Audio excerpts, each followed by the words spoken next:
থাইরয়েডের সমস্যা যাদের আছে তাদের ডার্ক সার্কেল আর রিঙ্কেল আসবেই, থাইরয়েডের পেশেন্টদের।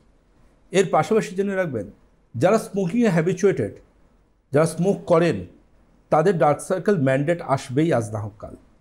স্মোকিং ডিরেক্টলি ডার্ক সার্কেল নিয়ে আসে, রিঙ্কেল নিয়ে আসে। It is clinically proven. Aging process ত্বরান্বিত করে, মারাত্মক ফাস্টার করে। এবং সেকেন্ডারি যেটা, সেটা আমি বলবো, থাইরয়েডের যারা পেশেন্ট আছেন, থাইরয়েডের ওষুধ খাচ্ছেন, তারা কিন্তু অবশ্যই আমাদের এক্সপার্ট টিমের সাথে কথা বলবেন যে কিভাবে আপনি আপনার ডার্ক সার্কেল বা চোখের নিচের কুচকোনো স্কিনকে ঠিক করতে পারবেন, বা এখনও যদি না আসে এই সমস্যাগুলো যদি কোনো একটা আপনার মধ্যে থাকে, আপনি কিভাবে আপনার স্কিনের এই টাইট ব্যাপারটা ধরে রাখতে পারবেন, সেটা কিন্তু আপনি আমাদের এক্সপার্ট টিমের সাথে কথা বলবেন। ওরা প্রয়োজনীয় কিছু গাইডলাইন্স এবং মেডিসিন আপনাকে বলবে, কিছু লাইফস্টাইল বলবে, সেগুলোকে মেনটেন করুন।